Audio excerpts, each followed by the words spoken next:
Are you tired of having to remember how to spell all those pesky scientific names for your orchids?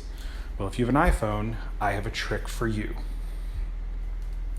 First, go to Settings, then scroll down to General.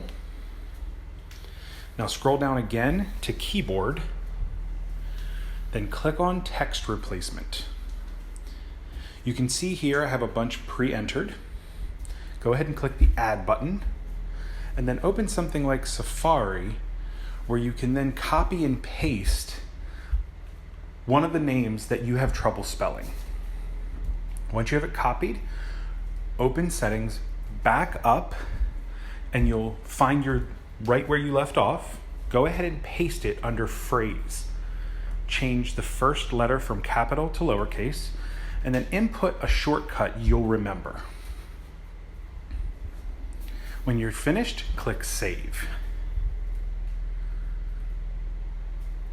Now, whenever you type any of the names that you have entered, Dendrobium, Bulbophyllum,